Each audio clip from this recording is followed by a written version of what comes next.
கண்ணு சரியா தெரிய மாட்டேங்குது, காது சரியா கேட்க மாட்டேங்குது, கை காலெல்லாம் குடையுது, இடுப்பெல்லாம் வலிக்குது, முடியெல்லாம் கொட்டுது. என்ன பண்றதுன்னே எனக்கு தெரியல. அதுக்கு என்னமோ பார்த்தா இதெல்லாம் தெரியலனா உடம்புல என்னமோ ஆயிடுச்சுன்னு அர்த்தம். பேசாட்டுல ஜிஹெச்ல சேர்த்தி விட்டுமா? கிண்டலு. இந்த பிரச்சனை எல்லாம் எனக்கு ஏன் வந்துச்சு தெரியுமா? உங்களை கட்டினதுனால. என்ன கட்டினதுனாலயா? ஏண்டி உங்க அம்மா வீட்டுல அவ்வளோ வேலை செஞ்சுட்டு கிடந்த, இங்க வந்து நேரத்துக்கு நேரம் சாப்பாடு, நேரத்துக்கு நேரம் டிவி, பக்கத்து வீட்டுல ஃப்ரெண்ட்ஸு, ஜாலியா தானே இருக்க. வெங்காய சாம்பாரை வையி, வழக்கமாத்த சாம்பாரை வையின்னு சொல்லுவீங்கல்ல, அந்த வெங்காயத்தை உரிச்சு உரிச்சு தான் என் கண்ணெல்லாம் கலங்குது. அதனால கண்ணு வழியே வந்துருச்சு. இந்த வீட்டில் பாத்திரம் கழுவ போனால் 1.5 மணி நேரம் இல்லாமல் என்னால் உட்கார முடியாது.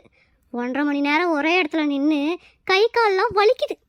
நீங்கள் பண்ணுற டார்ச்சர்லாம் நினச்சி நான் மன உளைச்சல் ஆகுறதுனால முடியெல்லாம் கொட்டுது. உங்களுக்கு 2 பிள்ளைய பெற்று கொடுத்ததுனால இடுப்பெல்லாம் வலிக்குது. எல்லாத்துக்கும் காரணம் நீங்களும் உங்கள் குடும்பம் தான். அதுக்கு லட்சமாக செலவு பண்ணி ப்ரைவேட் ஹாஸ்பிட்டலில் வச்சு என்னை பார்க்கணும். என்னை கொண்டு போய் ஜிஹெச்சில் விடுவீங்களா? அப்படி ஒரு நிலைமை எனக்கு வந்துச்சு, நீங்கள் உயிரோடே இருக்க மாட்டீங்க, பார்த்துக்கோங்க. ஐயோ அம்மா, என்ன இடி முட்டா! இவளுக்கு என்ன பிரச்சனை வந்தாலும் நான் தான் காரணம்னு சொல்லுவா போலயே. கக்கு சொல்லனாலும் நான் தான் காரணம் சொல்லுவா போல.